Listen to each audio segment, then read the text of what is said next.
14h-16h, Brigitte Lahaie, Sud Radio.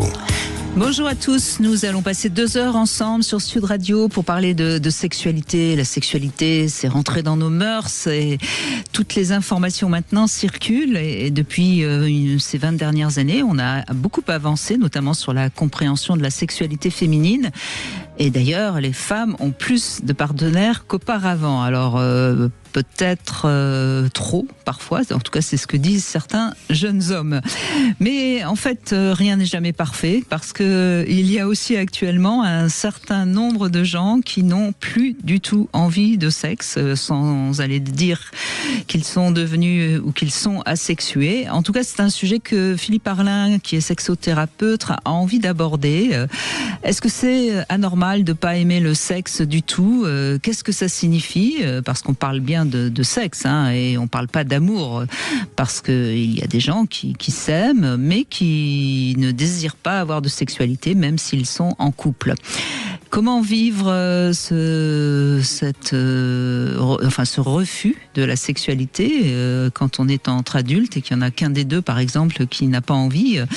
Eh bien, on va en parler ensemble. Et puis, si vous vous sentez vraiment sans désir du tout sexuel et que vous avez envie de témoigner, on sera ravis de vous recevoir au 0826 300 300.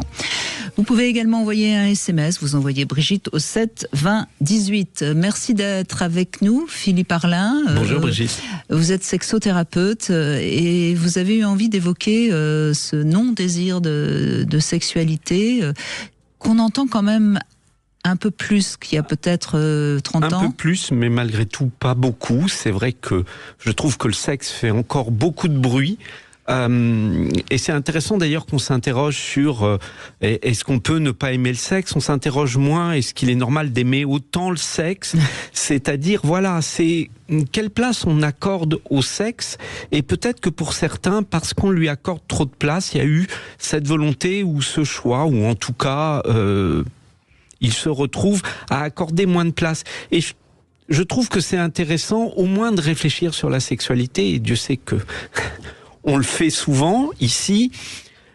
Et moi, dans mes patients, j'ai des patientes qui viennent, des patients hommes aussi, c'est plus rare, j'avoue, qui viennent me consulter parce qu'ils ont fait ce choix, et non pas parce qu'ils questionnent leur choix, ça je pense qu'ils sont assez clairs avec leur choix, mais parce que, comme vous venez de le dire, quand ils sont en couple, ou quand ils souhaitent malgré tout, parce que faire le choix, encore une fois, de la sexualité, ça ne veut pas dire refuser l'amour. On est bien d'accord. Au contraire.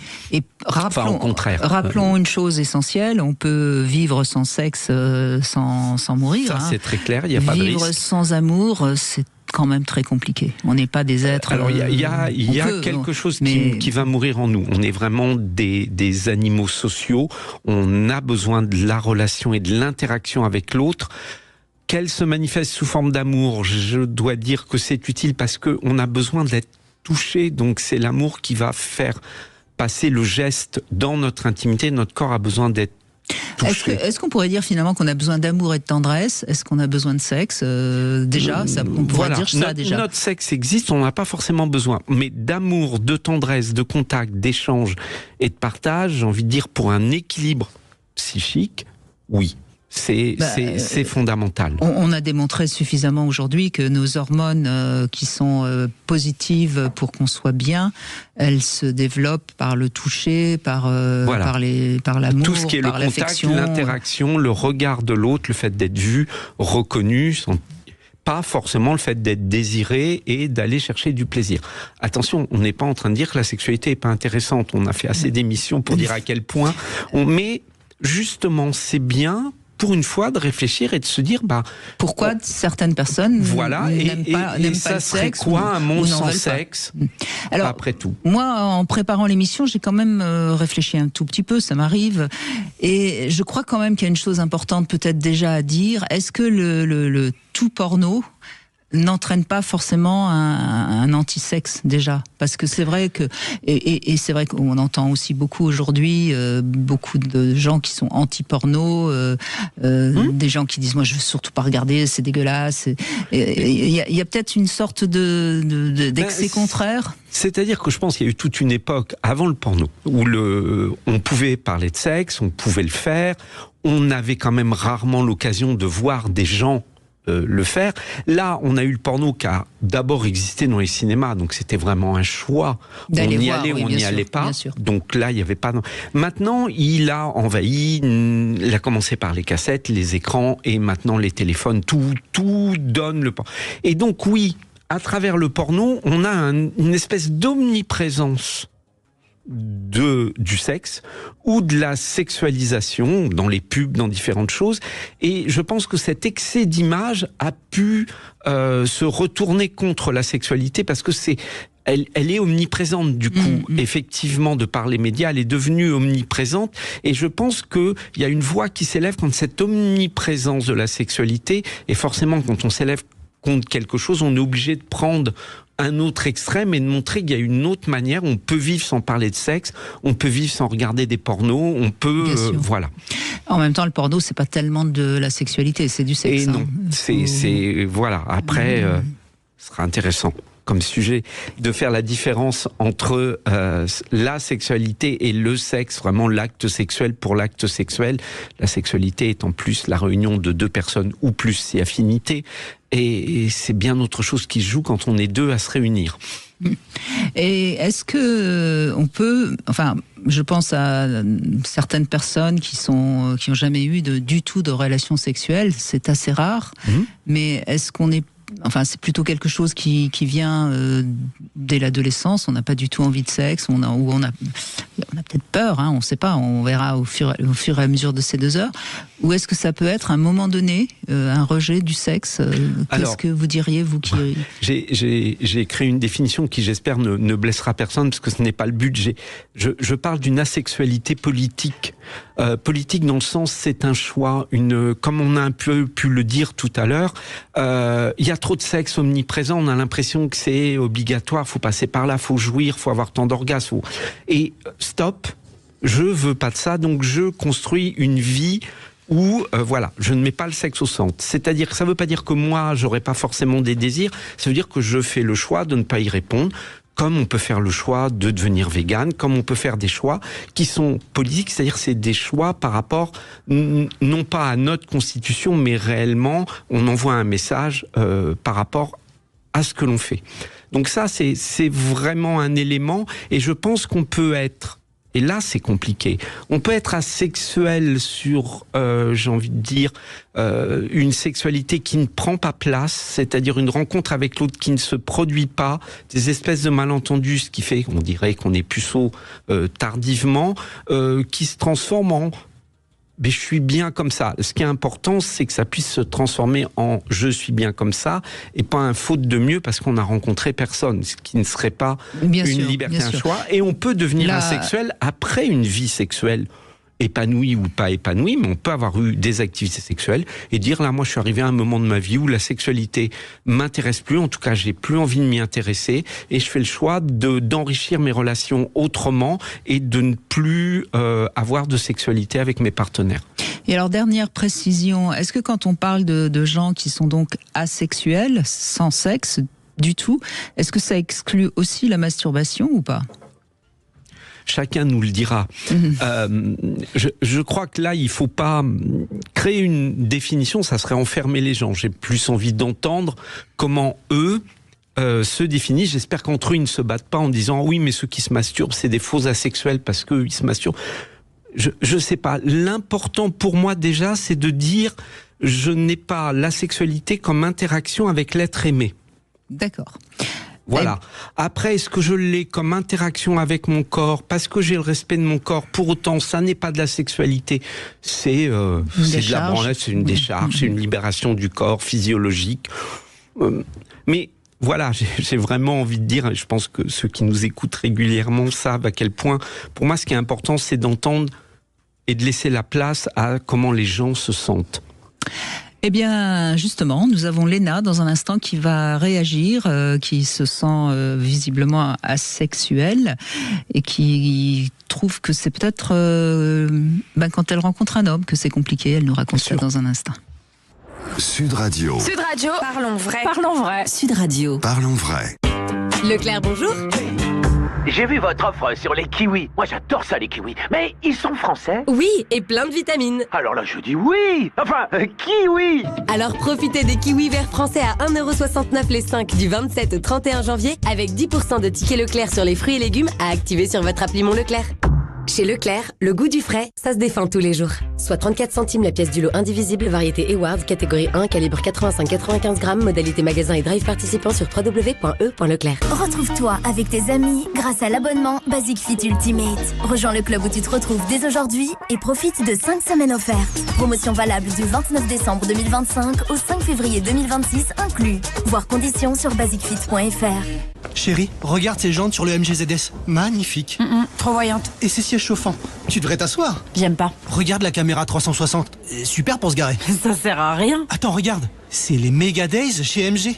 La finition luxury au prix de la confort. Oh, j'adore ces sièges chauffants. Et cette caméra tellement pratique. Et ces jantes, elles en jettent, hein, chérie.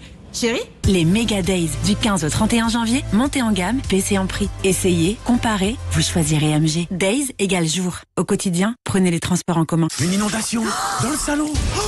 Là, c'est la douche froide. Mais vous êtes chez Direct Assurance. Vous êtes relogé à l'hôtel pendant 10 jours. Et vous économisez en moyenne 340 € par an sur vos assurances auto et habitation. Vous avez choisi Direct Assurance. Vous avez assuré. Économie moyenne calculée selon étude Ipsos 2024-2025. Voir conditions et coordonnées de l'intermédiaire Direct Assurance immatriculé à l'ORIAS et de l'assureur AXA France sur direct-assurance.fr. Fenêtre bois ou aluminium? Pourquoi choisir? Découvrez Méo, la fenêtre qui n'a que des bons côtés. Chaleur du bois côté intérieur, élégance de l'aluminium côté extérieur. Méo, premier fabricant français de fenêtres et porte d'entrée bois aluminium. Personnalisez votre projet sur fenêtremeo.com. Méo, créateur d'émotions depuis 1976, fête ses 50 ans. Lidl, ça vaut le coup. Des kiwis frais et vitaminés Origine France à 29 centimes pièce, ça vaut vraiment le coup. Des kiwis frais et vitaminés Origine France à 29 centimes pièce grâce à Lidl Plus au lieu de 45 centimes, ça vaut kiwiment le coup. Bonne nouvelle, chez Lidl, le kiwi Origine France est à moins 34%. Seulement 29 centimes grâce à Lidl Plus. Lidl, ça vaut le coup. Catégorie 1, calibre 27, 30, 33, 36, Origine France. Offre valable jusqu'au 28 janvier. 14h-16h, Brigitte Lahaie, Sud Radio. Philippe Arlin est avec nous, sexothérapeute. Si vous n'avez pas envie de sexe, si vous avez l'impression que le sexe n'a pas d'intérêt dans votre vie, c'est peut-être le moment de nous appeler au 0826 300 300 et poser vos questions à notre sexothérapeute Philippe Arlin. Je rappelle également que vous consultez par Zoom pour ceux qui ont besoin de conseils de sexo. Léna, merci d'être avec nous. Bonjour. Bonjour Brigitte, bonjour Philippe. Bonjour Léna. Donc vous considérez que le sexe n'a pas d'importance pour vous, hein, c'est bien ça?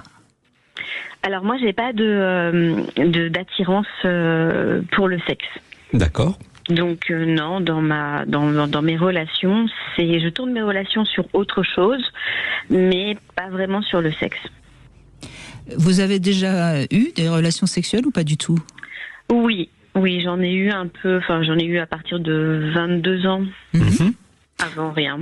Ce qui est déjà tard, hein, par rapport à la moyenne, évidemment. Hein. Oui. Et ça vous a pas enthousiasmé et aujourd'hui vous avez plus envie. Oui, disons que les fois où ça a été fait, c'était pour parce qu'il y avait une intimité quand même, et puis parce que j'ai rencontré des hommes qui sont des sexuels et qui eux, pour qui c'est important d'avoir des relations sexuelles et qui d'ailleurs ne comprennent pas. Bien sûr, mais votre phrase est jolie parce que ça a été fait. On voit bien que par amour pour eux. C'était pas votre désir et que vous en avez pas gardé des souvenirs étincelants. Hein. Et donc vous respectez et aujourd'hui vous vous dites c'est pas mon truc, pourquoi je recommencerai, hein, en gros. Oui. En fait, au départ, je me cherchais. Je comprenais pas vraiment parce que quand j'abordais le sujet avec des personnes autour de moi, j'étais un petit peu. J'avais l'impression que les regards étaient très interrogateurs. Ouais, vous aviez un problème. Exactement. J'avais un problème. Donc. Et donc aujourd'hui, vous vous assumez bien? Oui. D'accord. Oui. Et oui, quand vous j'ai compris. Et quand vous rencontrez, ça ne veut pas dire pour autant que vous n'avez pas envie de rencontrer quelqu'un. Ah non, pas du tout. Ça veut complètement. Non. Bien sûr. On est d'accord. C'est ça. Oui, mais c'est toute la. Oui, c'est toute la richesse de ce qu'il faut comprendre. C'est la différence, c'est que c'est juste l'interaction avec l'autre qui ne passera pas par le sexe. Oui, c'est ça. C'est-à-dire que, bien sûr que tout ce qui est romantisme, tomber amoureux, sont des choses qui sont essentielles pour moi. Je me vois pas ne pas être aimé, ne pas aimer. Mais c'est vraiment purement l'attirance pour l'acte sexuel. Mais vous acceptez qu'on vous touche, qu'on vous embrasse, tout dépend dans quelle mesure c'est fait. Si je suis bien avec la personne, si c'est quelqu'un dont je suis amoureuse, oui, parce que la personne, en règle générale, j'aurais parlé avec elle avant, je lui aurais expliqué. Si c'est une personne qui m'aime, elle va m'aimer pour ce que je suis, et donc on va prendre le temps et j'aurais posé mes limites. Et est-ce que vous envisagez d'avoir des enfants plus tard ou pas du tout ? Oui, complètement. Et donc là, vous accepterez quelques relations pour peut-être avoir un enfant, ou vous irez faire ça de manière médicale ?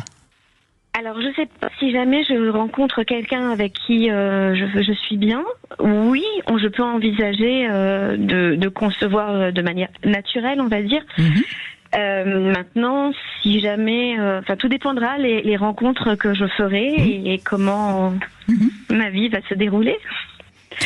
Toutes les options sont sur la table, on va dire. D'accord, mais c'est intéressant parce qu'on voit que vous avez réfléchi au sujet et ce que vous dites, vous respectez de toute façon. Oui. Alors, ce qui n'a pas toujours été le cas, mais désormais oui. C'est pas facile. Moi, j'ai une question, évidemment. Vous arrivez à trouver des hommes qui comprennent ? Oui, il n'y en a pas forcément énormément, mais tout de suite, on les repère parce que c'est des personnes qui sont à l'écoute, qui sont pas forcément dans le jugement, et il y en a quand même. Bon, tant mieux. Tant mieux, parce que c'est ça la bonne nouvelle, parce que sinon, être asexuel et être tombé que sur des gens qui veulent de la sexualité, ça serait vouloir dire qu'il faut se priver de relations, et ça serait quand même particulièrement douloureux, donc bon... Oui. Ça, c'est une bonne nouvelle pour les gens qui nous entendent, c'est que c'est possible.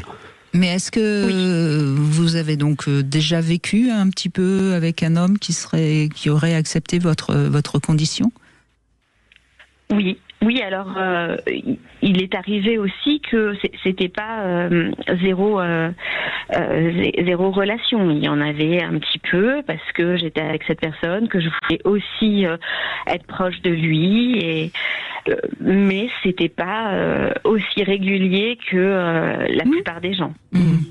Parce que la question qu'on peut se poser aussi, c'est que un homme peut au début accepter, et puis s'il tombe amoureux de vous, à un moment donné, il peut avoir vraiment envie, voire besoin d'avoir des relations sexuelles, et là, à ce moment-là, ça peut poser un dilemme.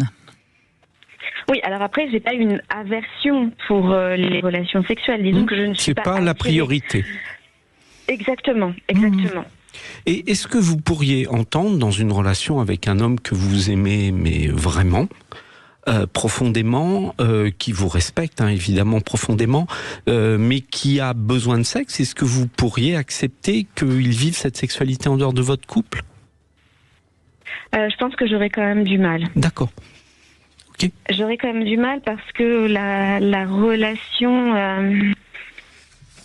Ça voudrait dire quand même, je ne me refuse pas à avoir des relations avec cette personne, donc ça voudrait dire qu'en plus de moi, il y aurait quelqu'un d'autre. Je préfère que les choses se mettent en place petit à petit entre nous, mais qu'il y ait quand même une relation qui soit à deux.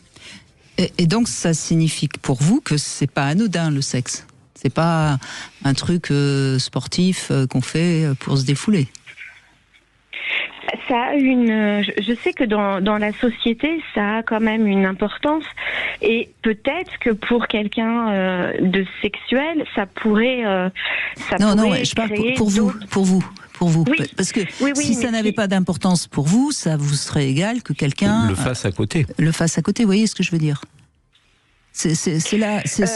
Alors je sais que ça peut paraître un peu piégeant la question que je vous pose, mais c'est important parce que au fond, si ça vous intéresse pas, qu'est-ce que ça peut faire qu'il aille le faire ailleurs?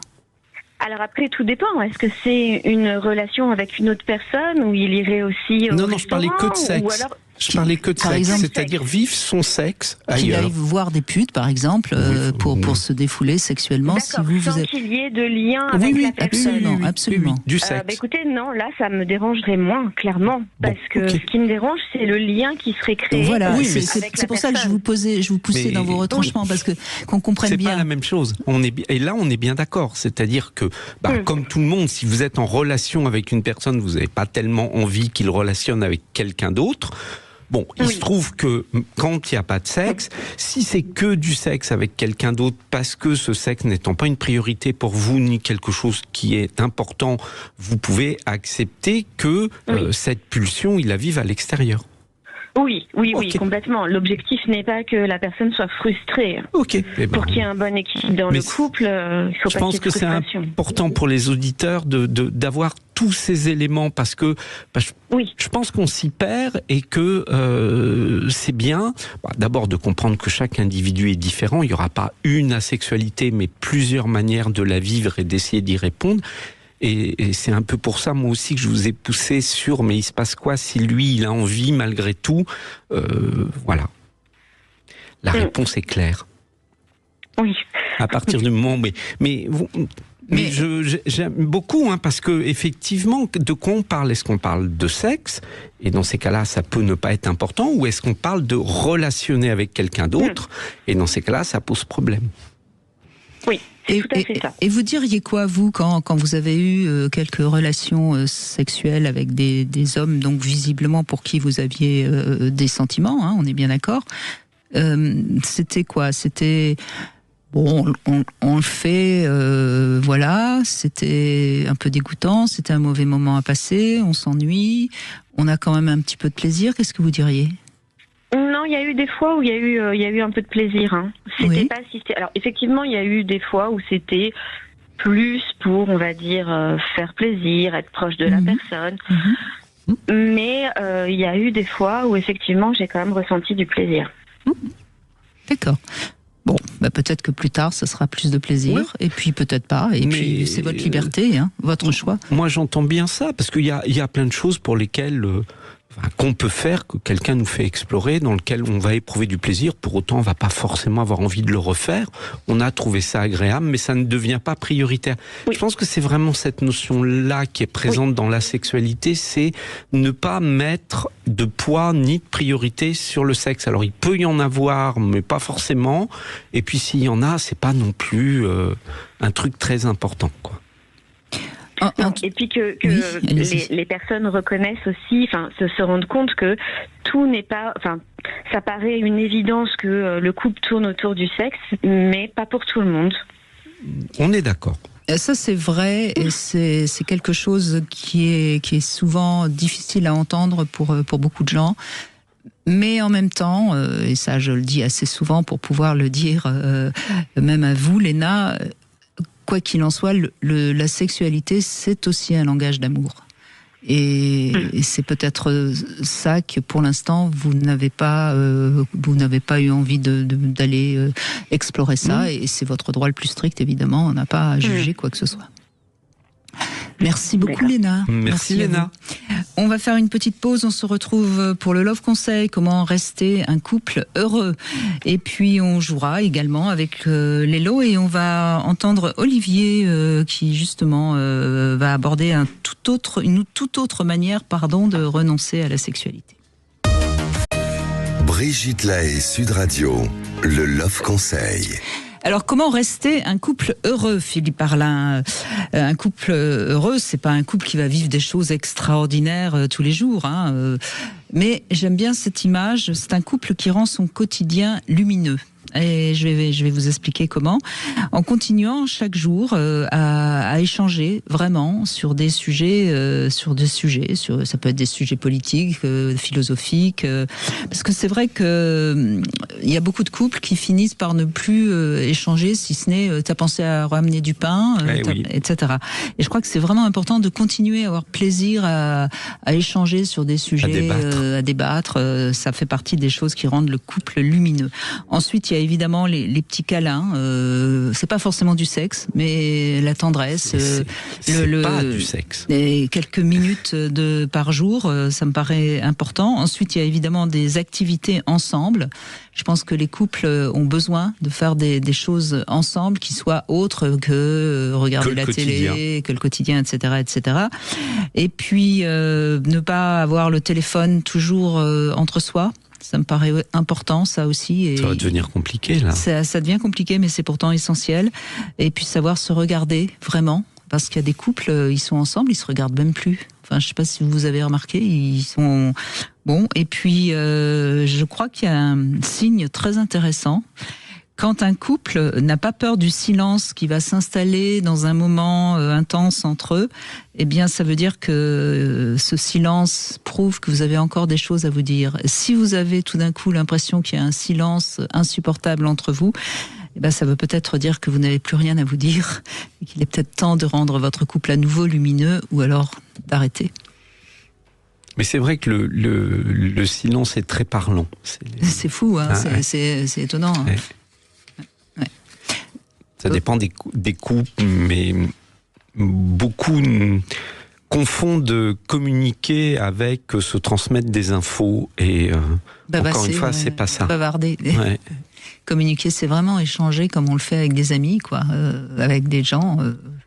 Oui, puis c'est se donner le droit d'aller en profondeur et d'exprimer.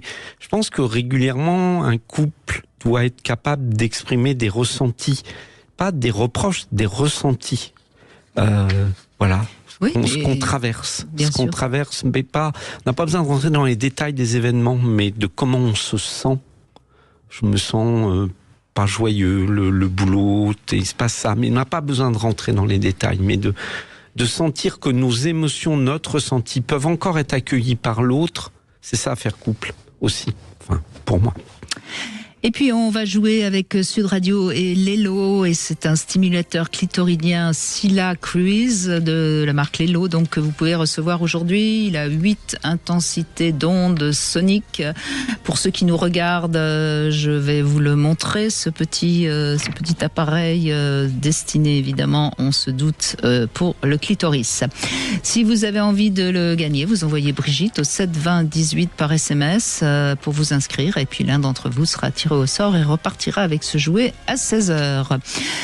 Olivier nous rejoint. Bonjour Olivier. Bonjour Brigitte, bonjour Philippe. Bonjour Olivier. Alors votre témoignage est intéressant parce que je crois que c'est après un infarctus que vous avez perdu votre libido. Ah oui, elle s'est envolée du jour au lendemain. Mmh. Voilà. Donc les médicaments, ils sont pour beaucoup. C'est toujours pareil, un corps caverneux rempli de sang, et à partir du moment où vous avez un problème sanguin lié à une montée d'hypertension, on vous donne des médicaments pour éviter de vous énerver, pour fluidifier le sang, mais bon, ça vous assomme, alors que ce soit des anxiolytiques ou alors des bêta-bloquants. Le résultat est le même, c'est blanc bonnet et bonnet blanc. Tout disparaît, mais de jour au lendemain. Oui, vous voulez dire que vous n'avez plus d'érection. En tout cas, les médicaments. C'est même pas de libido. Il n'y a pas d'envie. Oui, c'est ça, bien sûr. Mais donc, vous savez... il n'y a pas d'envie, il n'y a pas le reste. Hein. Oui, bien sûr, Olivier, mais il n'y a pas d'envie. Peut-être que c'est un peu les médicaments, puis c'est peut-être aussi... vous savez, quand on a une grave maladie ou quand on a eu un accident qui nous fait avoir peur de mourir, et l'infarctus c'est quand même souvent ça peut aussi couper net la libido. Ouais, j'avais peur aussi parce qu'il y a aussi dans la tête, il y a aussi autre chose qui se passe. Ouais. C'est que à la rééducation derrière, que j'ai pas eu tout de suite puisqu'on était dans les années Covid, Moi, mon cardiologue, il m'a dit, quoi qu'il arrive, tu dépasses pas 140 pulsations minutes. Le problème, c'est qu'en phase d'excitation, tes 140 pulsations minutes, et tu passes par-dessus en courant. Oui, donc forcément, tu as ça coupe la libido, oui, ça coupe l'excitation, j'imagine. Dans la tête, tu as une idée de dire, écoute, au fait, je m'éclate, je me sens bien, mais si ça va trop loin, je peux y rester. Et ça vous lâche pas. Oui, mais bien sûr. Et c'est ça qui tue la libido. Oui, mais pour moi, c'est une corrélation de plein de choses. C'est ce qu'il y a dans la tête, c'est aussi la peur d'avoir un autre accident cardiaque. Bien sûr. Non, mais tout ça, Olivier, on l'entend tout à fait. La question qu'il faut vous poser aujourd'hui, c'est est-ce que vous vivez bien sans libido et que vous êtes heureux comme ça, ou est-ce que vous en souffrez ? Alors, moi, je vous le dis clairement, aujourd'hui, je suis plus du tout dans ce contexte-là. Par contre, à l'époque, étant donné que l'envie était coupée, franchement, j'en avais plus rien à foutre. C'est le cas de le dire. Je m'en foutais. D'accord. Je m'en foutais royalement. En plus, quelques mois après mon infarctus, ma compagne décide d'arrêter, ce que je comprends. Derrière, moi, j'en suis pas resté là. Je me suis reconstruit parce que derrière, il y a tout qui dégringole. Il y a aussi le mental qui dégringole. Vous pouvez pas passer d'une vie à 3000 km/h et vous retrouver dans un lit pendant 2 ans et demi sans qu'il y ait des conséquences psychologiques. Et ça aussi, ça joue sur le facteur de la libido parce que tout est détruit. Tout est détruit et en fait, vous repartez sur un champ de ruines. Il faut tout reconstruire pas à pas, brique par brique, en prenant le temps. C'est un peu comme la rééducation cardiovasculaire. Quand je me suis pointé 3 ans et demi, parce que avec mes problèmes de santé, on m'a permis de me rééduquer 3 ans et demi. Oui, mais on va essayer de rester sur le sujet. Excusez-moi, Olivier, je vous coupe, mais c'est important qu'on reste sur le sujet. Mais justement, ça fait partie du sujet parce qu'en fait. Non. La question qu'il faut qu'on vous pose et que vous répondiez, c'est est-ce que à partir du moment où vous avez cet infarctus, est-ce que vous vous êtes dit, moi, le sexe, ça m'intéresse plus, j'en veux plus, pour quelles que soient les raisons? On ne peut pas se poser cette question-là parce que le corps, que ça soit physiologique ou que ça soit sexuel, il a besoin d'un temps de réadaptation. Quand je me suis pointé chez mon kiné pour dire, quand est-ce que j'irai mieux, docteur, pour que ma vie redémarre et ma sexualité redémarre, donc là, vous répondez à ma question. Non, mais là, vous avez répondu à ma question. Donc, en fait, c'était pas du tout vous n'étiez absolument pas devenu asexuel. Vous étiez en souffrance. Et vous n'aviez pas le choix. Et vous n'aviez pas le choix, mais vous n'aviez qu'une envie, c'était le retrouver, ce désir et cette libido. Oui, mais sauf que vous avez un temps qui est indéfini et qui ne peut être contrôlé. Moi aujourd'hui, on est en 2026. Je vous le dis honnêtement, Brigitte, ça fait 6 mois que je reviens à la normale. Il m'a fallu 5 ans et demi. Oui, mais parfois c'est plus, parfois c'est moins. Ça, c'est la difficulté de... Aujourd'hui, vous avez retrouvé une sexualité ? Moi, je suis célibataire maintenant. Oui, d'accord. Mais moi, à chaque fois que je sollicite, ça marche très bien. Okay. Ça marche très bien, mais je suis passé aussi par une modification de toute ma vie à côté pour retrouver ça. C'est-à-dire que mon hygiène de vie a totalement changé, ça s'est amélioré. Les épreuves, ça sert à ça, Olivier, c'est à se transformer et de préférence en mieux. Au niveau médical, j'ai supprimé certaines choses parce que j'en ai plus besoin. Ma rééducation physiologique a avancé. Et puis, je me suis aidé de certaines choses qui m'aident bien dans le retour de ma libido. Alors, je vais parler franchement. Il y a 2 choses qui m'ont très bien aidé. C'est 2 compléments alimentaires que je prends tout le temps, qui est en fait le shilajit et la chiquistérol. C'est une testo. Mais là, on est encore une fois loin du sujet du jour. Qui m'a aidé à retrouver ma libido. Oui. Ça m'a donné un coup de pouce pour retrouver ma libido. Parce que j'avais les médicaments dans le sang vont durer un certain temps, et ça vous pouvez pas le savoir. Votre vitesse, en fait. Ce qui est important d'entendre, c'est que vous, la sexualité, elle a été subie. Elle a été subie à cause de cet accident, à cause de ce qu'on a suivi, et qu'aujourd'hui vous êtes en reconstruction, que forcément le regard que vous portez sur la sexualité n'est plus le même, mais ça n'a jamais été un choix. Il n'y a pas un moment dans votre vie où vous vous êtes dit c'est bon, ça m'intéresse plus, je deviens. C'est l'accident cardiaque qui m'a mis devant le fait accompli. Voilà. Et j'ai pas été obligé de faire. J'ai pas le choix. En fait. Oui, tout à fait, j'entends. Bien sûr. Il a fallu que j'assume. Voilà. Bien sûr. Et vous avez été obligé d'assumer, mais ça n'a pas été un choix facile. C'est pas un choix facile et choisi. Et on entend bien à quel point, de toute façon, vous êtes encore en train de payer un peu le prix et que vous avez encore. Il faudra peut-être encore un petit peu de temps pour que vous retrouviez un nouvel équilibre, mais vous êtes sur le bon chemin et vous allez le trouver, Olivier. Merci en tout cas. Je vous remercie. Non, c'est nous. Merci. À vous. Mais je vous en prie. Merci à vous. Bon courage. On fait une petite pause et dans un instant, c'est Diane qui va témoigner également, qui a fait, elle, en revanche, vraiment le choix de renoncer au sexe. Brigitte Lahaie, Sud Radio. Nous sommes aujourd'hui avec Philippe Arlin, sexothérapeute. Peut-on vivre sans sexualité ? La réponse, évidemment, elle est oui. On peut vivre sans sexualité. Ce n'est pas, on va pas mourir. On est bien d'accord. Mais est-ce qu'on peut vivre sans sexualité ? Pour certaines personnes, ça paraît impossible. C'est pas votre cas, Diane, je crois. Bonjour. Coucou Brigitte. Bonjour Diane. Effectivement. Bonjour. J'aime bien quand on dit coucou. Je sais pas pourquoi, moi. Je trouve ça fun. Donc coucou Diane. Coucou. Oui, effectivement, moi je suis asexuelle depuis, on va dire, 3 ans. Je me suis souvent, au départ, je me suis dit que c'était moi qui avait un problème, donc je me suis forcée pendant des années, et jusqu'au jour où je me suis plus posé de questions, j'ai laissé faire le temps, et ça fait 3 ans aujourd'hui que j'ai plus de rapport. Du tout, on est bien d'accord. Et ça, c'est vraiment un choix. Est-ce que vous êtes avec quelqu'un ? Non. Donc ça entraîne quand même, parce que est-ce que vous avez des personnes avec qui vous parlez justement, qui sont également asexuelles ? Oui, j'ai une copine qui l'est également. Bon, et est-ce que justement ça induit un petit peu de ne pas pouvoir vivre en couple, ou bien c'est peut-être un choix d'ailleurs pour vous ? Alors c'est pas un choix parce que ma vie, on a choisi un chemin différent, mais non, je pense pas que ce soit incompatible. Il faut juste qu'on soit d'accord et qu'on soit raccord sur le fait de pas vouloir. Comment je pourrais dire ? Que ça passe par là. Voilà, c'est ça exactement. Oui, j'ai envie d'amour, mais j'ai pas envie de sexualité. Et c'est tout à fait possible.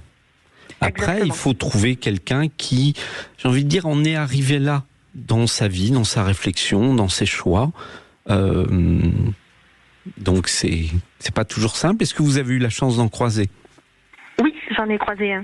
Bon. Exactement. Et ben voilà. Après, oui, c'est ça. Mais c'est que la vie fait que, et après, on a choisi un autre chemin. Mais je sais que ça peut arriver de rencontrer quelqu'un qui est les mêmes. C'est pas simple, parce que souvent les hommes, on les accroche par le sexe. Donc c'est compliqué d'accrocher un homme sans le sexe. Il va falloir trouver autre chose. Il va falloir trouver autre chose. Mettre l'hameçon ailleurs. Non, il faut trouver des. Mais mais c'est évident. Je plaisantais un petit peu, mais en même temps pas tant que ça, parce que c'est quand même une réalité. Non, je crois qu'en effet, il me semble qu'il y a quand même des communautés aujourd'hui qui s'affirment dans le non-désir d'avoir du sexe, et je pense que c'est comme ça qu'il faut essayer de se rapprocher de ce genre de gens pour si vous avez envie si vous avez envie de vivre avec quelqu'un. Tout à fait, ça peut. Oui, ça s'apparente à de la des communautés, oui. Oui, voilà, c'est ça exactement. Parce que c'est quand même quelque chose. Alors c'est encore très très minoritaire et je pense que ça restera très minoritaire. Je pense qu'il n'y a même pas 3% de la population. Mais c'est quand même quelque chose qu'on entend aujourd'hui, qu'on n'aurait pas entendu il y a 20 ans. Mais je crois que ça va de pair avec cette ouverture auquel j'espère on participe, de réflexion sur la sexualité. Parce qu'à partir du moment où on s'autorise à réfléchir sur la sexualité, on s'autorise à ne pas en avoir.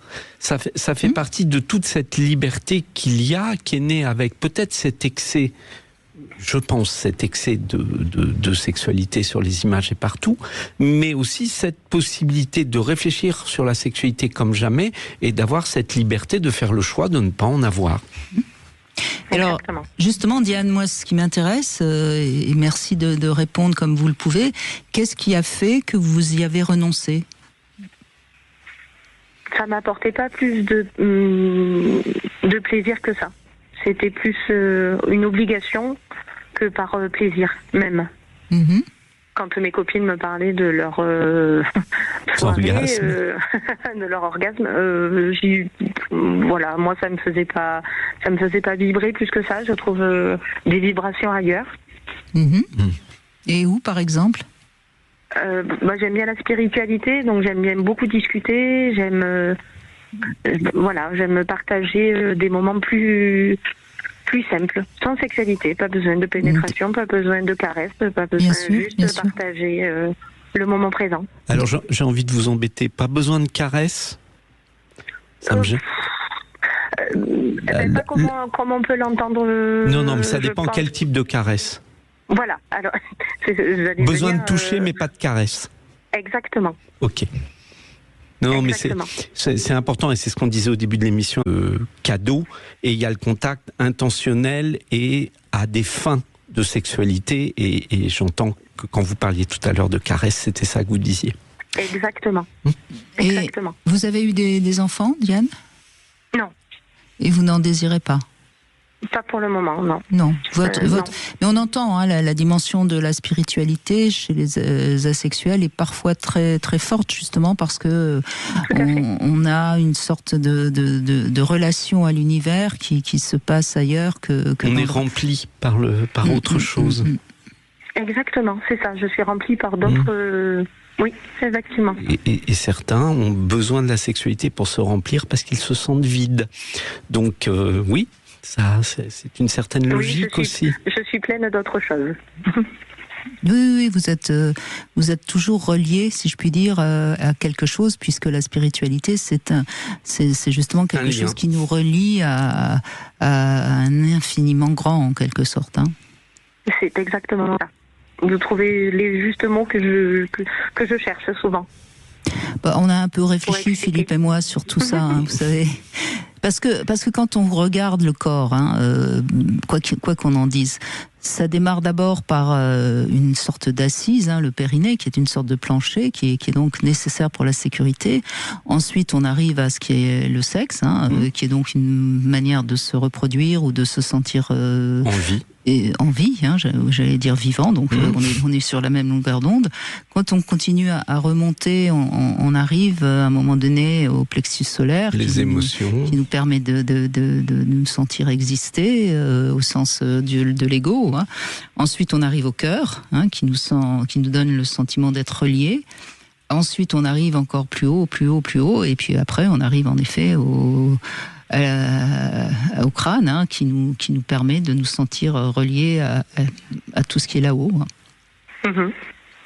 Et ça, c'est intéressant à comprendre parce que moi, je pense que chacun va vibrer, si je puis dire, à différents niveaux de cette échelle que je viens de citer. Et il n'y a pas à dire ce qui est mieux ou ce qui est moins bien. C'est à chacun peut-être de trouver là où il vibre le plus.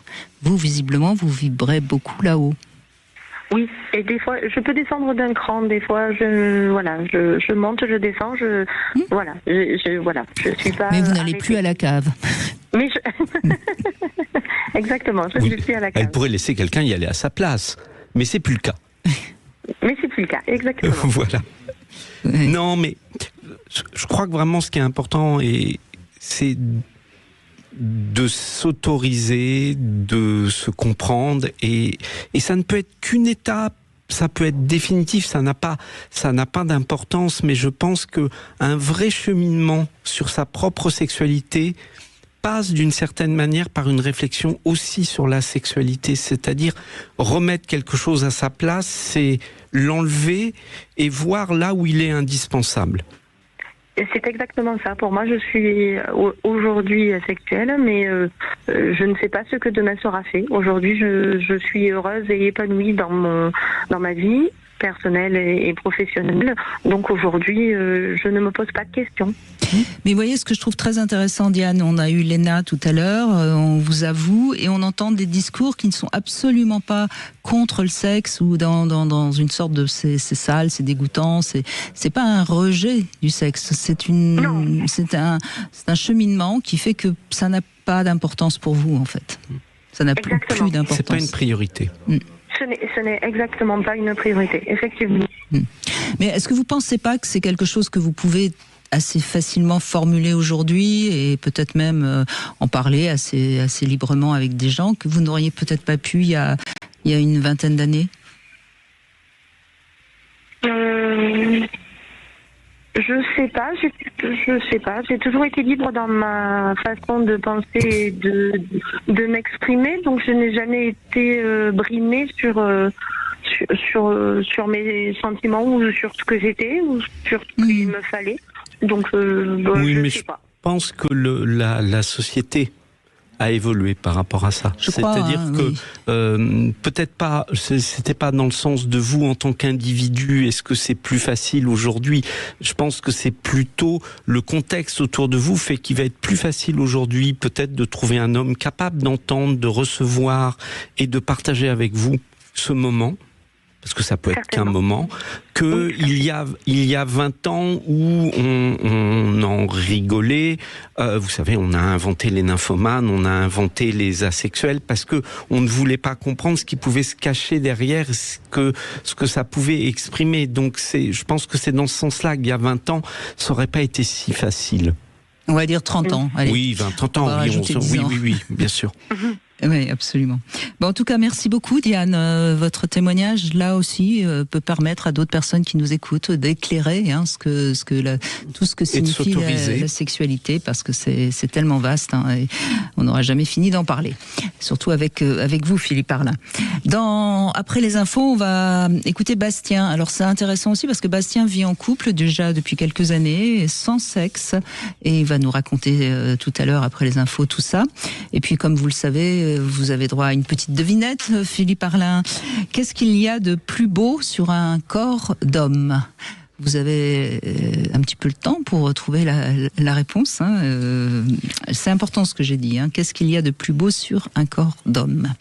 La réponse est souvent dans la question, dans les devinettes. À tout de suite. Sud Radio. Sud Radio. Parlons vrai. Parlons vrai. Sud Radio. Voilà pour l'essentiel de l'actualité. Passez tous une excellente journée. 14h-16h, Brigitte Lahaie, Sud Radio. On évoque aujourd'hui la sexualité. Donc, quand on dit la sexualité, on se dit, bah oui, tous les jours on évoque la sexualité dans cette émission. Non, on évoque l'apostrophe asexualité, c'est-à-dire les asexuels, ceux qui n'ont pas envie de sexe. Et avec Philippe Parlin, sexothérapeute, on se pose la question, est-ce qu'on peut vivre sans sexualité? Bastien, dans un instant, va nous parler de son couple où il n'y a pas de sexe.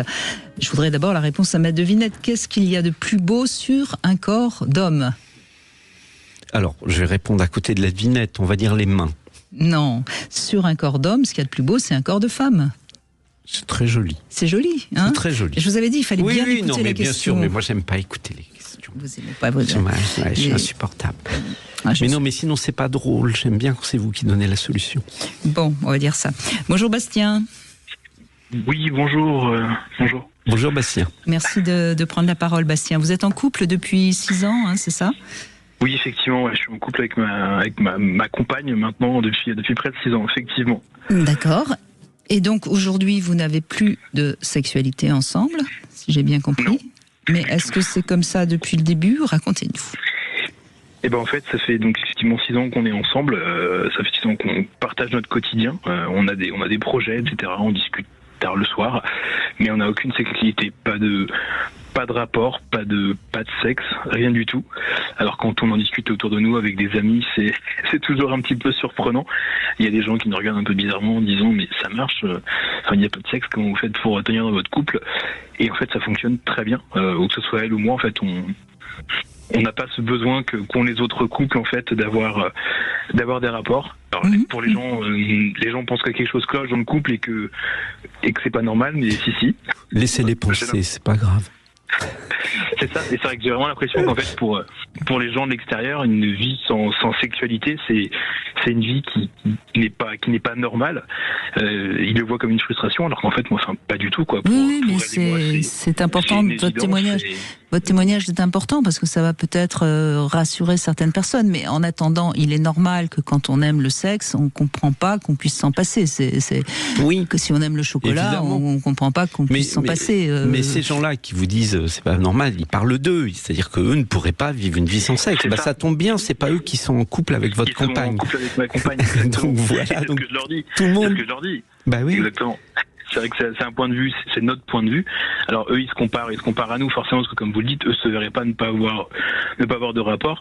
Mais en tout cas, nous, on sait ce qu'on vit, on est tous les deux raccords sur le sujet, et ça ne nous empêche pas d'avoir des gestes d'attention, des câlins, oui, c'est ça. Vous êtes proximité. Vous avez de la tendresse, sans pour autant aller jusqu'à l'acte sexuel finalement. Mais quand vous vous êtes connus, c'était un choix tous les deux, ou ça s'est fait parce que vous vous êtes retrouvés aussi là-dessus? Je pense que c'était un peu comme un point d'accord, parce que c'est vrai que j'ai eu d'autres relations auparavant où j'étais pas spécialement investi sexe déjà à l'époque. A priori, elles non plus. On s'en est rendu compte rapidement tous les deux, et donc on s'est finalement bien trouvé sur ce point-là. Ben c'est ça l'essentiel. Hein. De toute façon, on dit toujours qu'il faut se retrouver sur ce point-là, et là vous vous êtes retrouvés sur ce point-là, donc tout va bien. C'est ça le secret de votre couple. Oui. Alors après, comme je disais, de l'extérieur, ça dérange, ça choque un petit peu les gens, ça surprend. Ouais, c'est fou que ça les choque. Vous voyez, c'est quand même incroyable de se dire, mais j'ai envie de dire, peu importe. C'est fou comment on a besoin de savoir ce que les gens font dans l'intimité. Il y a quand même malgré tout une norme. Il y a des trucs qui sont normaux, d'autres qui le sont moins. Bon, ok. Je vais vous poser une question indiscrète, donc vous n'êtes absolument pas obligé d'y répondre, mais je pense que ça peut aider nos auditeurs.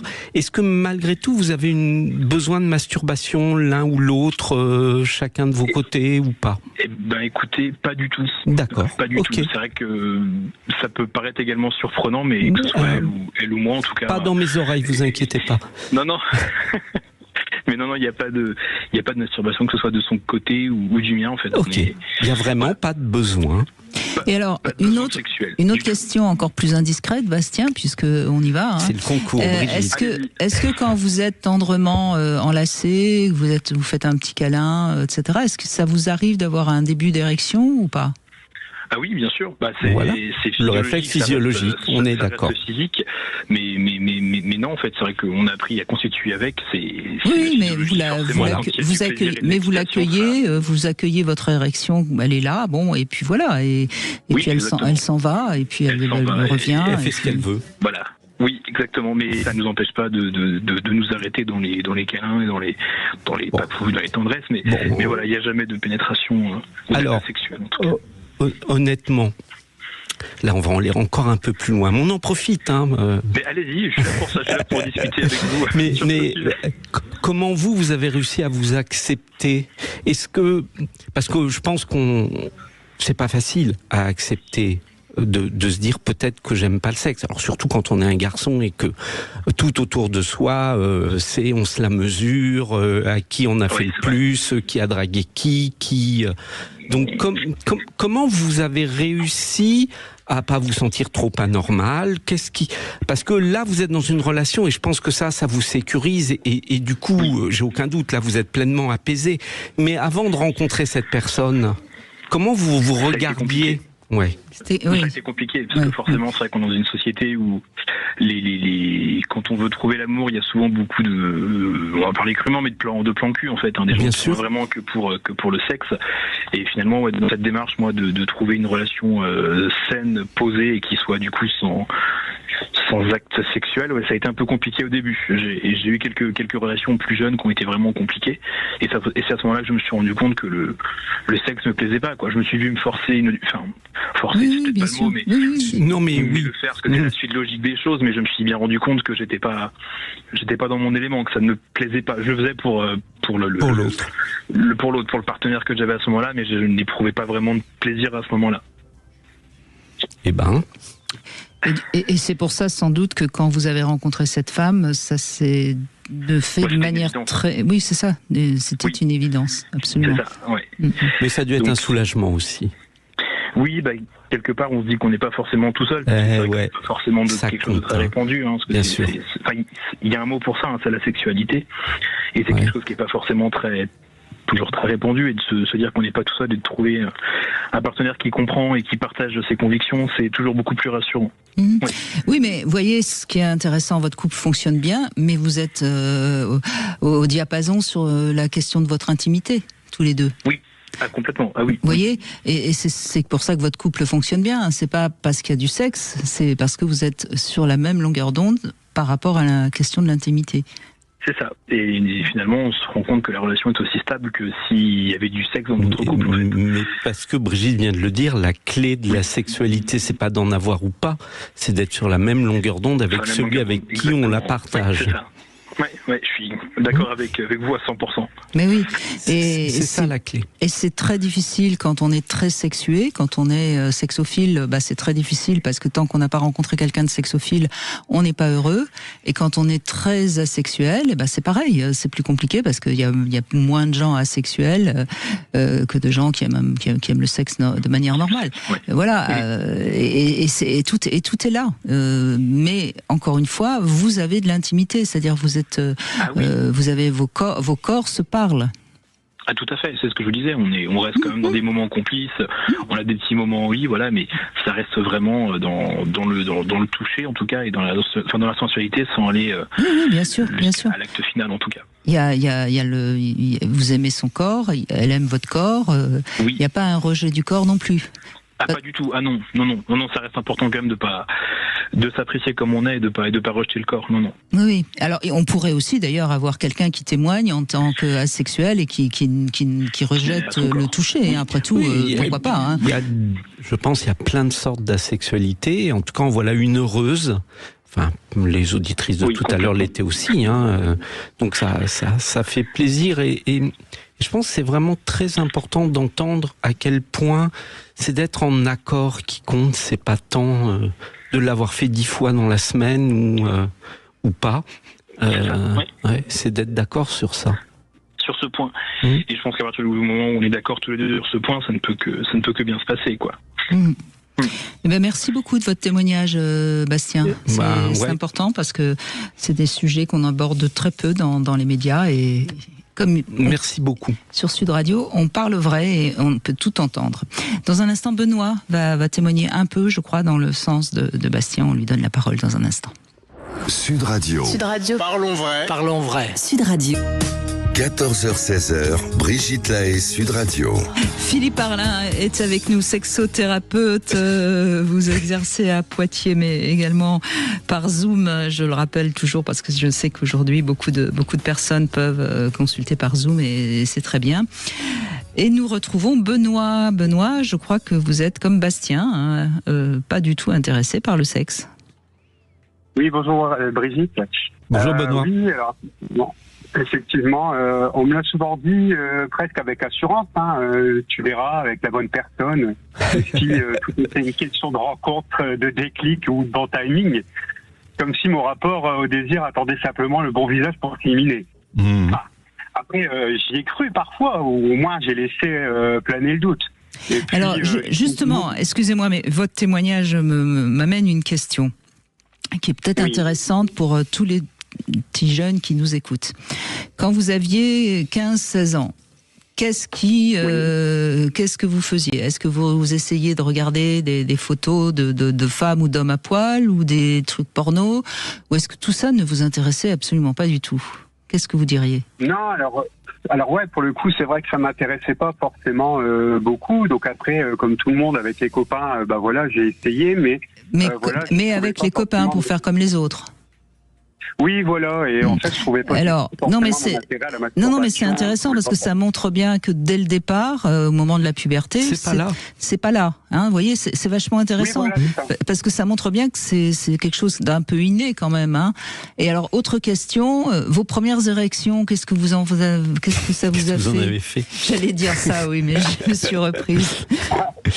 Ouais, alors pour le coup, c'est pareil, on essaie, on regarde, on se découvre, mais voilà ce que je dis, j'ai pas forcément trouvé de réel intérêt. J'ai pratiqué la masturbation, mais j'avais pas non plus le plaisir. Ouais, ça prend pas. Voilà, c'est ce que on entendait des autres, des copains, ou ce qu'on pouvait voir aussi sur les films. Oui, il y a des hommes à 15-16 ans qui se masturbent 4 fois par jour. Hein. Ouais. Vous, c'était, oui, voilà, c'est bien, ça existe, me bouffe. Oui, voilà, mais c'était pas. Oui, c'est ça, c'est pas ouf, quoi. Voilà, c'est ça, exactement. Alors, merci beaucoup de ces réponses, parce que ça montre bien quand même que dès le départ, ça mord ou ça mord pas, quoi. Il y a quelque chose comme ça, exactement, quand même. Hein, exactement. Et du coup, aujourd'hui, vous êtes plus grand, j'imagine. Vous le vivez comment? Alors là, écoutez, je suis en couple depuis 3 ans avec une personne avec qui ça se passe bien. J'aime bien sa présence, sa manière d'être, les moments simples et partagés, les câlins, la tendresse qu'on peut avoir. On se fait un petit rendez-vous 1 fois par mois où on arrive quand même à faire avoir du sexe, mais sinon lui il n'est pas forcément là. Et alors vous donnez ce rendez-vous 1 fois par mois, mais parce que vous pensez qu'il faut quand même avoir du sexe, ou c'est parce que vous en avez envie, ou c'est parce que... Ou c'est pour lui? Alors c'est plus pour ma copine qui a vraiment d'envie un peu plus que les miennes. Ouais. D'accord. C'est pas forcément une obligation, c'est pas une date qui est posée. Oui, bien sûr. Non, c'est elle qui peut en avoir le plus besoin, quoi. Oui, voilà. Et puis, des fois, dans les moments de tendresse, dans les moments de câlin, quand je sens qu'elle voudrait aller un peu plus loin et que c'est pas forcément moi, voilà, je peux aussi lui proposer, lui faire juste une simple gâterie et qu'elle puisse prendre du plaisir. Du moment qu'elle prenne du plaisir parce qu'elle avait cette envie-là à ce moment-là. Voilà, moi, j'attends pas forcément quelque chose en retour. C'est ça. Vous êtes là aussi très à l'aise dans votre sexualité, au fond. On pourrait dire ça. Hein. Ah oui, pour le fait que nous, on est vraiment très au clair. Après, voilà, c'est ce que disait aussi Basta tout à l'heure. C'est juste au niveau de la société que, on n'est pas normé et que quand on en parle, beaucoup de gens nous disent, mais comment tu fais, comment tu arrives? Oui, mais pourquoi faudrait qu'on en parle? C'est quand même assez bizarre. Je repensais justement là au couple de Bastien qui en parle à ses amis, et je comprends bien qu'il le fasse, mais pourquoi on a besoin de savoir comment les autres font, ne font pas? Vous voyez à quel point on a toujours besoin de se rassurer à travers ce que vivent les autres et trouver une normalité, et quelque part, si vous êtes bien là-dedans, qu'est-ce qu'il y a besoin de savoir si vous le faites ou pas? C'est vraiment un détour d'une conversation, quoi. Ouais. Non, mais bien sûr. Mais c'est fou ce qu'on est curieux de la sexualité des autres. Mais et ce qui est intéressant, c'est de voir comment, et moi je le dis toujours et je le rappelle, comment la société influence les normes sexuelles. Et c'est sûr qu'aujourd'hui, dans la norme de la sexualité, c'est assez anormal de pas aimer ou de ne pas avoir de sexualité. Alors qu'aujourd'hui, avant encore à la limite, il y avait cette sorte d'obligation, de devoir conjugal, comme ça on était sûr que les couples allaient avoir des enfants. Mais aujourd'hui, où il n'y a plus cette sorte... Il devrait y avoir une liberté. Oui, si vraiment on avait avancé sur la révolution sexuelle et la liberté sexuelle, on devrait dire à chacun, faites ce que vous avez envie. Il n'y a pas de... Il y a rien de... Et ne pas le faire devrait en faire partie. Oui, exactement. On n'est pas obligé de le faire tous les semaines, tous les jours, ou avoir un nombre de fois limité, obligatoire dans le mois, c'est pas la norme, quoi. Et votre couple n'est pas moins couple pour autant. C'est pas ce qui fait couple. Non, pas du tout. On partage vraiment plein de choses. Il y a beaucoup de sensualité, beaucoup de discussions, de caresses, de câlins, de moments où... Et là, on entend, comme Bastien, hein, vous avez prononcé le mot de sensualité. Et ça, c'est quand même intéressant, parce que la sensualité, on est quand même déjà dans l'antichambre de la sexualité. Donc il y a quand même ce rapport au corps, à vos deux corps, qui existe. C'est ça. Et c'est ce que vous disiez tout à l'heure, ce qui est plus beau sur le corps d'un homme, c'est le corps d'une femme. Je sais pas, mais en tout cas, c'est vrai que dans les films érotiques, hein, je le dis bien, généralement, c'est surtout le corps des femmes qu'on met en avant, c'est pas le corps des hommes, c'est vrai. Mais la question des enfants se pose ou pas, Benoît ? Alors, pour l'instant, on n'est pas du tout dedans. Je vous dis, comme ça fait que 3 ans qu'on est ensemble, on n'en a jamais réellement parlé. Mais ça, c'est pas tabou, mais on n'en a pas... Oui, c'est pas tabou, mais vous n'en avez pas éprouvé le désir. Mais j'ai quand même remarqué chez les gens asexuels, il y a souvent peu de désir d'enfant, de fonder une famille. C'est ce que j'ai remarqué. Maintenant, ce n'est qu'une remarque, c'est pas une réponse avec une enquête précise, etc. Non, d'accord. Ouais, non, mais c'est vrai que ça s'est vraiment jamais posé. Moi, pour l'instant, c'est vrai que je ne suis pas encore dans cette optique-là. Mais j'ai quand même l'impression que si c'était son désir à elle et que vous en arriviez là dans votre relation, il y aurait la sexualité qu'il faut pour avoir un enfant et que ça poserait pas de problème. Ah oui, non, au contraire. Voilà. Au contraire même, oui, vous dites. Oui, bien sûr. Donc vous l'aimez et vous êtes prêt même à vous sacrifier un peu, parce qu'il faudrait à ce moment-là faire l'amour plus souvent.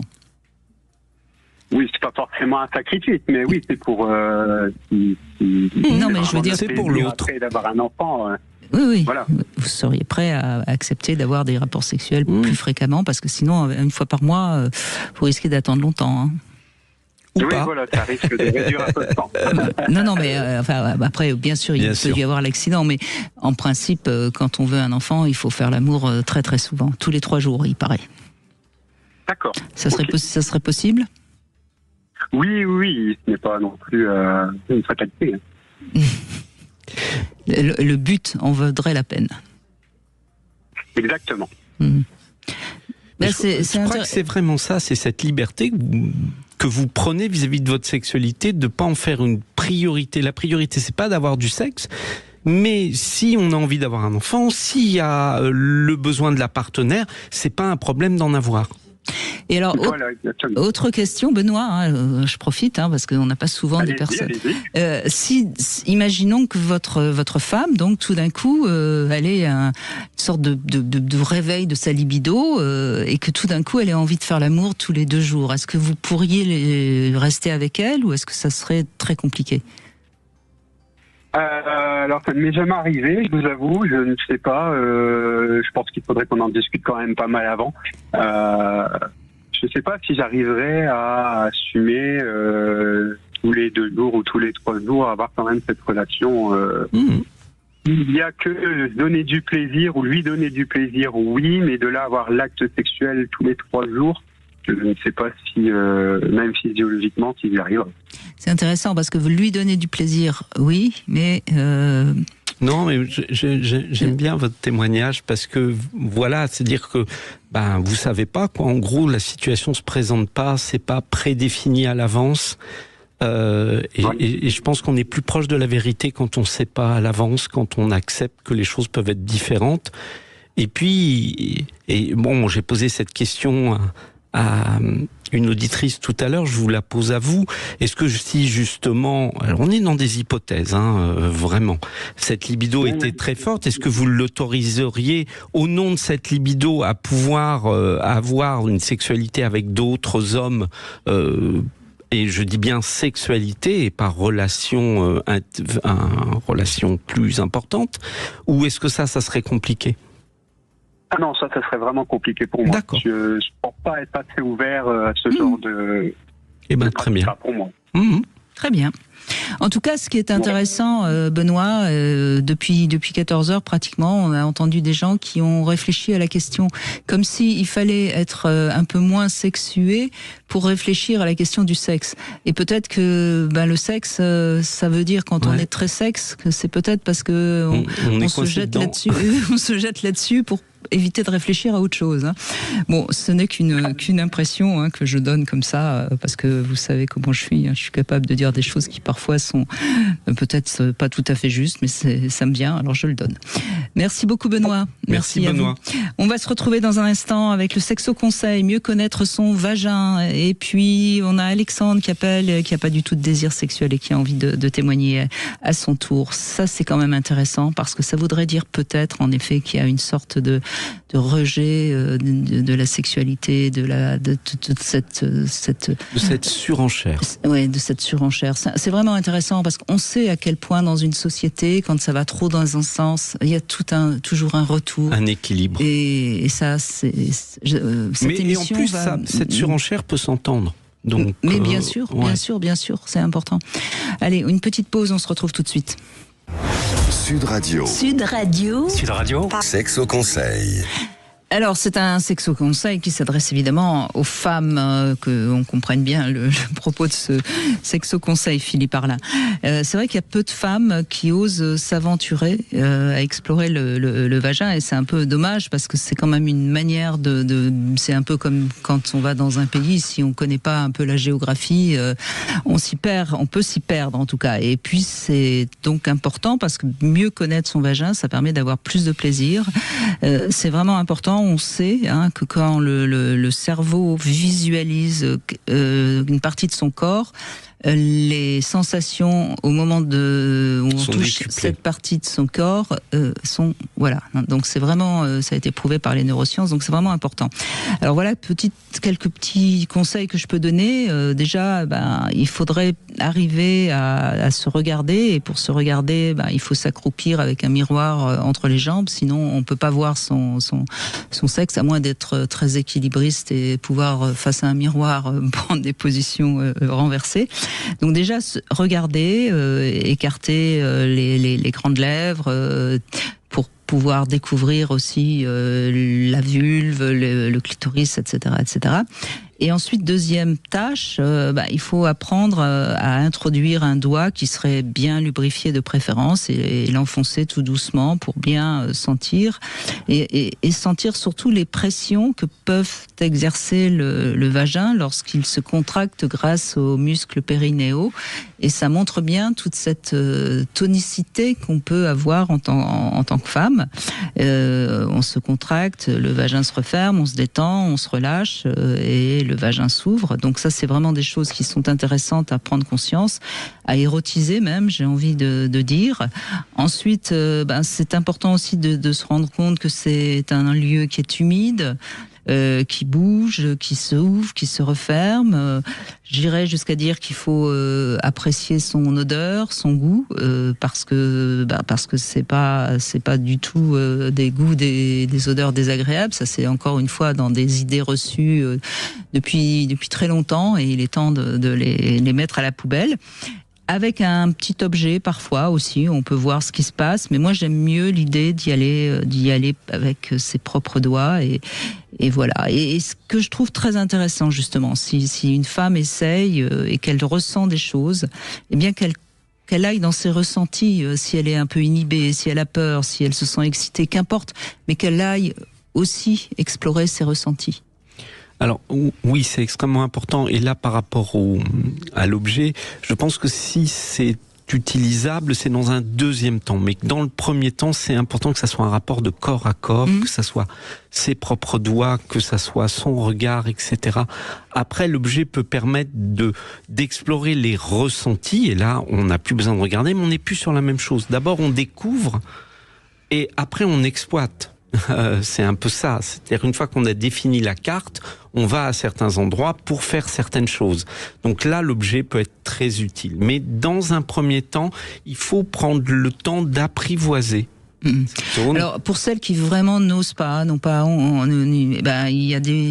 il y a quand même des graphiques anatomiques du sexe féminin. Il faut aller les regarder. Hein. C'est quand même bien. C'est vraiment très important de visualiser, d'identifier. Si on ne peut pas regarder, au moins de toucher et de regarder un schéma en même temps pour se dire tiens là je suis où.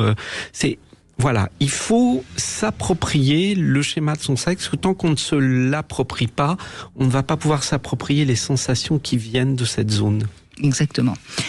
Il vous reste quelques minutes pour vous inscrire, pour jouer avec nous, avec Sud Radio et pour gagner ce stimulateur clitoridien Silacruise de la marque Lelo. Vous envoyez dès maintenant Brigitte au 7 20 18 par SMS et dans quelques minutes, le tirage au sort aura lieu et nous aurons notre gagnant. Bonne chance à tous. Merci Alexandre de prendre la parole. Bonjour. Oui, bonjour Brigitte, bonjour Philippe. Bonjour Alexandre. Bonjour. Oui, depuis l'âge de 18 ans, en fait, à chaque fois je trouve une compagne.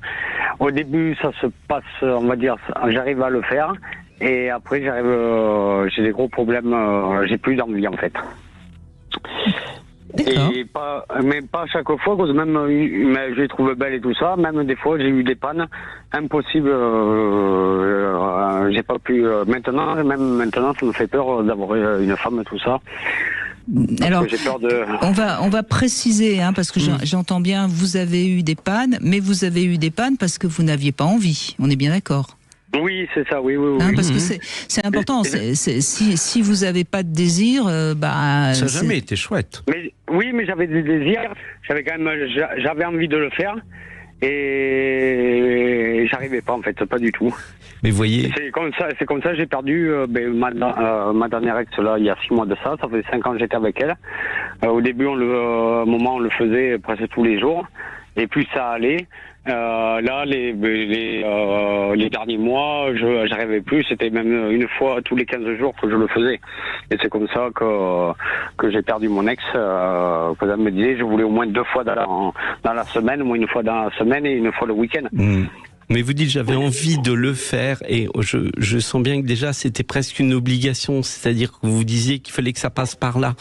C'est presque plus l'obligation que l'envie, dans le sens, le plaisir que vous y preniez. Vous le dites, depuis le début, ça n'a jamais été très chouette, quoi. Oui, c'est vrai, oui. Au début, c'était très bien j'aimais le faire, mais après, j'avais à chaque fois peur de ne pas avoir des réactions, en fait. Oui, mais c'est pour ça que je crois qu'il est important quand même de comprendre si c'est la peur de l'échec ou si c'est vraiment le non-désir. C'est pas la même chose, hein. Parce que si c'est la peur de la panne, c'est pas forcément parce que vous n'aimez pas le sexe. Mais j'aime quand même, je sais pas, c'est bizarre, j'ai pas vraiment, des fois j'ai pas envie. Et c'est bizarre, j'ai envie de, c'est même pas, je veux dire au travail, tout ça, j'aime les femmes et tout ça, mais maintenant j'ai hyper peur de pas avoir des réactions, parce que la première relation que j'avais eue avec une fille, je la trouvais belle et tout ça, mais j'avais impossible d'avoir eu une érection. Ouais, mais là je pense qu'on n'est pas, et c'est peu importe les mots, hein, c'est pour aider. On n'est pas dans de la sexualité, mais on est dans une difficulté à avoir une sexualité épanouie, ce qui fait que quelque part, ça fait plus peur qu'envie. D'accord. Vous voyez, hein, c'est cette espèce d'appréhension. Ça s'est jamais passé bien suffisamment longtemps pour que vous vous détendiez et que vous puissiez voir arriver une femme clairement en vous disant dans votre tête, je sais ce que je vais lui faire et puis ça va être chouette et puis ça me fait plaisir et puis j'en ai envie. Là, c'est plus oh là là, elle me plaît mais je suis pas sûr que je vais bander. Ça va être compliqué. Donc ça met la pression, ça fait ça fait un peu peur et du coup on préfère carrément pas y aller. Mais si, j'ai essayé quand même. Après, les derniers mois, je prenais du Talafil et tout ça, là. Ouais. Et des fois, ça marchait, des fois, ça marchait pas du tout. Et maintenant, depuis, ça fait 6 mois qu'on n'est plus ensemble. Et maintenant, c'est vrai que j'ai peur d'avoir une relation avec... D'accord. Mais est-ce que vous avez le matin, en vous réveillant, vous avez des érections? Est-ce que ça vous arrive de vous masturber? Là, depuis, je pense, on va dire 6 mois, 1 an, j'ai plus d'érection. Voilà, surtout ces 6 mois, comme j'étais un peu, je veux dire, en dépression et tout ça, comme c'est mal passé notre relation, comme je sais que c'est pour ça qu'elle m'a quitté, comme on n'arrivait plus à faire de sexe. Au début, comme elle m'avait dit, voilà, c'est au moins une fois dans la semaine, j'aimerais. Et c'est vrai qu'on avait fait plusieurs fois, tous les 15 jours. Oui, parce que là, vous avez quand même subi un échec et puis quand même, on peut même dire un abandon. Donc il y a peut-être quelque chose à comprendre qui est pas du. Enfin, moi, je pense pas que vous êtes forcément asexuel. Hein. Je pense qu'il faut peut-être. Alors bon, ça fait 6 mois qu'elle vous a quitté. Peut-être que vous êtes encore malheureux, blessé, mais peut-être que ça vous. Oui, pardon. Allez-y. Ma première copine. Je sais qu'on dormait ensemble et tout ça, j'avais pas pu avoir d'érection. Oui, mais j'en ai eu plusieurs comme ça. Impossible d'avoir eu une érection. Mais voyez, Alexandre, vous dites impossible d'avoir une érection, pas j'avais pas envie de lui faire l'amour. Vous avez peut-être. Je pense qu'il y a un problème là. Il faut aller voir quelqu'un pour faire un Doppler et pour vérifier, parce que vous avez peut-être. Je l'ai fait. Oui. Je vous avais téléphoné il y a plusieurs mois, je pense qu'il y a 6, ou un peu plus de 6 mois ou 1 an peut-être. Oui. Et je suis exprès allé voir un spécialiste, et le spécialiste n'avait rien trouvé.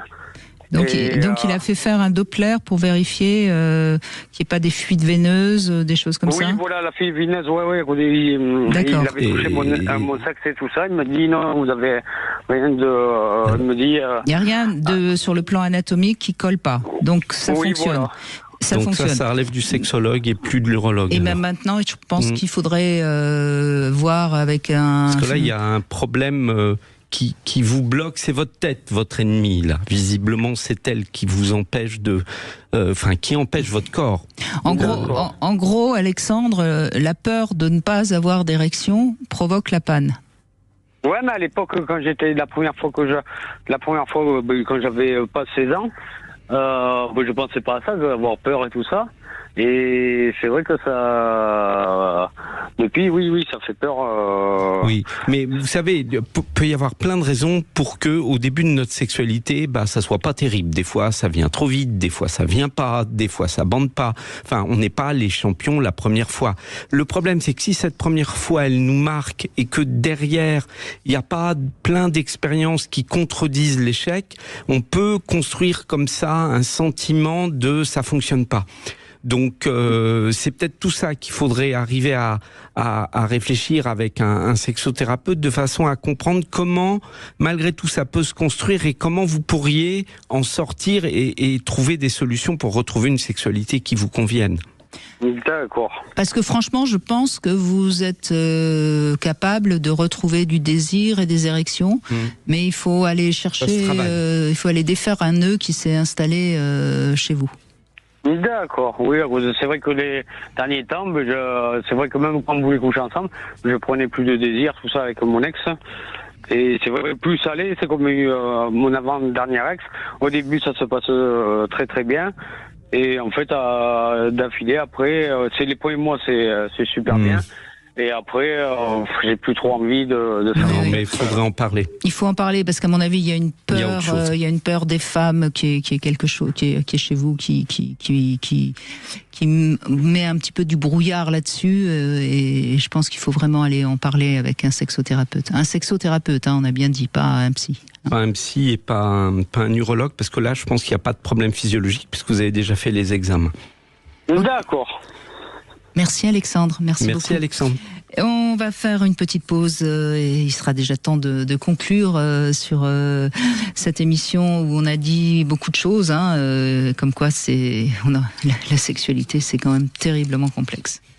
Et Sud Radio. Philippe Parlin est avec nous, sexothérapeute, et on va conclure avec vous, Sophie. Merci de prendre la parole. Bonjour. Oui, bonjour. Bonjour Sophie. Moi j'appelle parce que dès le départ j'ai commencé très mal mon intimité, j'ai été agressée, du coup moi la sexualité c'était très compliqué. Bien sûr. Donc, vous aviez quel âge lorsque 13 ans. 13 ans, oui. Voilà, donc déjà très très compliqué, les corps, tout ça. Et par la suite, j'ai fait un travail. Du coup, j'ai habitué mon mari à une relation qui était pas très, comment dire, au niveau de sexualité, j'étais pas très demandeuse déjà. Et aujourd'hui, que j'ai fait un travail sur moi, sur mon histoire, j'ai avancé. Et du coup, aujourd'hui, j'ai plus d'attentes et j'ai pas de réponse, j'ai pas tant de réponses que ça en face. Voilà. D'accord. Donc vous avez dépassé ce traumatisme et vous avez découvert le plaisir d'avoir des relations sexuelles, sauf que votre mari, c'est toujours le même ? Voilà. C'est toujours le même ? Lui, il a renoncé. Voilà, alors du coup, je lui avais dit, si tu veux qu'on avance ensemble, il va falloir qu'on fasse un travail tous les deux. Du coup, il a refusé parce que ma problématique, c'était la mienne et qu'il fallait que je la gère. Et du coup, moi, aujourd'hui, j'ai avancé et mes attentes ne sont pas les mêmes. Ouais. Voilà. Ça, c'est bien une parole d'homme. Oui, c'est clair. C'est très dommageable d'ailleurs parce que moi, je m'écarte. Voilà. C'est dommage, oui. Mais on voit bien à quel point... C'est peut-être d'ailleurs pour ça que vous l'avez épousé. Il répondait exactement à ce dont vous aviez besoin à l'époque. C'est-à-dire qu'à l'époque, il avait cette acceptation de pas trop d'interactions sexuelles et pas trop de demandes. Mais du coup, aujourd'hui, lui n'a pas évolué et vous, voilà. Donc, je dirais pas que lui est asexuel, j'en sais rien. Et puis, il y a que lui qui pourrait le définir. Mais en tout cas, il y a quoi du coup ? Il y a pas de sexualité du tout ou elle n'est pas suffisante ou satisfaisante pour vous ? Pratiquement pas. Mais il y a quand même une piste qu'il faut explorer parce que si c'est ça, ça peut peut-être se réparer. Est-ce que vous l'avez beaucoup repoussé et qu'à un moment donné, il peut s'être senti tellement donc repoussé qu'à un moment donné, on n'y va plus, quoi. Et je dirais pas qu'il fait exprès de vous punir parce que c'est jamais exprès, mais inconsciemment, il peut y avoir quelque chose de cet ordre-là. Parce que on est complètement dans ça, oui. Ouais, parce que il y a un niveau, au niveau de son inconscient, il reçoit le message maintenant, pas maintenant, oui, moi, non. En gros, c'est vous qui digérez tout, qui décidez de tout, pardon, et je crois que ça bloque et que il n'arrive plus à retrouver son initiative au milieu de ça, quoi. Complètement, oui. Mais ça. Alors, j'entends qu'il n'a pas envie de consulter, mais ça pourrait s'améliorer. Parce que ça, c'est typiquement le genre de choses qui se travaillent en thérapie de couple, parce que oui, cet aller-retour entre de non et oui, viens. C'est les injonctions paradoxales, c'est compliqué. Ouais. Sauf que vous l'avez travaillé, ce non, j'ai pas envie, tandis que lui, il a peut-être pas compris qu'est-ce qui a fait qu'il a été attiré par vous au début. Pour être rejeté, parce qu'il n'y a pas de doute, il y a certainement quelque chose à comprendre avec la blessure de rejet. Ça, pour avoir été rejeté, il a été rejeté, et maintenant, il faudrait qu'il apprenne à réparer sa blessure de rejet pour pouvoir revenir vers vous. Mais ça, c'est à lui de la travailler. Voyez. Et d'entendre que quand vous disiez non au sexe, pas à lui. Et ça, c'est souvent compliqué. C'est d'autant plus compliqué s'il avait cette blessure de rejet. Mais ça, il n'y a que lui qui peut répondre. Vous pouvez peut-être répondre, mais vous voyez, est-ce que vous savez un petit peu dans sa vie, enfance, adolescence, il a été rejeté ou pas ? Oui, complètement. Donc rejet du père. Rejet du père, oui. Donc, voyez, peut-être que ça a nourri cette blessure de rejet, mais qu'il l'a pas travaillé. Et donc aujourd'hui, comme il l'a pas travaillé, je dis pas qu'il vous en veut parce que je pense pas que vous soyez dans un couple conflictuel. C'est pas en tout cas l'impression que j'ai. Du tout. Mais voyez, du coup, de toute façon, je suis bon à rien, je serai toujours rejeté. Voilà un petit peu ce qui doit inconsciemment le message qui doit se dire. Mais il y a des pistes. Va falloir amener son désir à apparaître sans pour autant qu'il puisse prendre place comme une réponse au vôtre.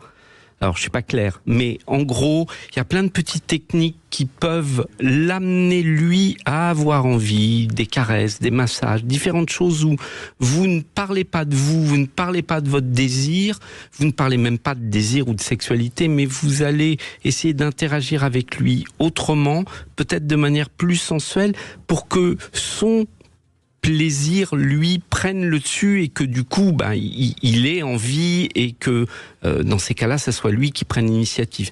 Mais voilà, ça pourrait être quelque chose qui pourrait se travailler et s'il y a besoin, faites-vous aider, discutez-en avec un thérapeute de façon à voir comment aborder la chose compte tenu de tout ça. La vraie question, Sophie, parce que si vous attendez trop, c'est vous du coup qui aurez plus envie. La vraie question qu'il faut vous poser tous les deux, c'est est-ce que vous avez envie de continuer ensemble ? Oui, c'est ce qu'on se pose actuellement. Oui. Parce que si vous avez envie de continuer ensemble, il est plus que temps de résoudre ce problème. Parce qu'à un moment donné, sinon ça finira par provoquer des rancœurs. Oui, parce que moi je mets de plus en plus de distance aussi, je me projette sur autre chose aussi, parce que je me protège. Quoi. Oui, on se protège, mais se protéger contre l'autre, c'est à un moment donné créer un fossé. Et construire un mur dans le fossé en plus. Et puis en plus, enfin en tout cas un fossé infranchissable. Oui. Donc c'est important de... c'est important qu'il entende que si vous avez envie de continuer tous les deux, il faut faire quelque chose.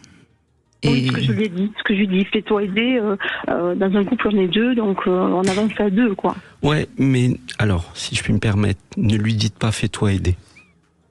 Ah, c'est-à-dire, la démarche était au départ ensemble. Oui, donc moi j'y étais parce que lui refusait. C'était ça, à l'origine, tous les deux, on va se faire aider. Donc moi, j'ai pris l'initiative, mais du coup, il s'est réfugié dans le fait de dire, c'est toi qui vas mal, donc c'est toi qui en as besoin, quoi. Voilà. Oui, mais vous pouvez lui répondre tendrement en disant, aujourd'hui, j'ai quand même l'impression que c'est moi qui ai envie et toi qui n'as pas envie, donc... Alors, je dis pas que t'es la cause, mais je dis qu'il y a bien aussi un problème de ton côté. Donc, il faut que quelqu'un nous aide à retrouver, c'est pas retrouver de l'envie, c'est retrouver une capacité à se retrouver, tout simplement. C'est-à-dire qu'en gros, vous avez envie, mais vous êtes plus capable. Il y a ce fossé entre les deux, et si on le comble pas, vous tombez dedans avant d'arriver sur le corps de l'autre. Et vous pensez qu'il a quand même du désir, il se masturbe, il a envie, il est joyeux, ou est-ce qu'il a une sorte de déprime comme ça Oui, ça c'est tio là. C'est ça. Plus, ouais. Donc, vous voyez, je pense que ça va même au-delà de la sexualité. Je pense que c'est quelqu'un qui a été rejeté, donc comme vous l'avez dit, par son père. Vous l'avez rejeté, et là, il va, s'il fait rien, il va terminer sa vie avec un sentiment d'échec qui s'inscrit dans l'échec. Tout doucement va le miner en profondeur. Vous voyez ce que je veux dire ? Oui, tout à fait. Donc même indépendamment même de votre couple, c'est important qu'il aille un peu creuser sa douleur, sa souffrance. Donc ça, peut-être, je ne sais pas comment vous pouvez lui dire, parce que c'est pas à vous de lui dire non plus. Vous voyez, mais je pense que vous avez compris de toute façon. Tout à fait. Entièrement. Et puis, rappelez-vous que vous avez envie de lui, donc vous éloignez pas. Même si vous avez l'impression qu'il y répond pas, essayez de rester dans ce sentiment de l'envie de lui et de lui montrer. Et de l'admirer. Voilà. Parce que ça passe beaucoup par là, souvent, pour que les hommes retrouvent du désir. Leur désir. Quand on l'admire, l'homme, en général, ça grandit. Il devient menhir. C'est joli. Merci beaucoup, Sophie. Merci beaucoup. On va conclure. Philippe Arlin, merci d'être venu parler de ce sujet complexe d'asexuel. Et puis, on vous retrouvera vendredi sur un autre sujet bien complexe aussi, comment rester des amants alors qu'on est parents. Ce sera vendredi. Tout de suite, vous retrouvez Marie pour C'est votre avenir. Demain, nous allons découvrir Fouzia Taouzari qui a écrit un joli livre Comment j'aime, ça parle de moi, et oui, suivant nos relations, on révèle beaucoup de choses de nous-mêmes, et on en saura plus demain avec elle. Sud Radio. Sud Radio. Parlons vrai. Sud Radio. Parlons vrai.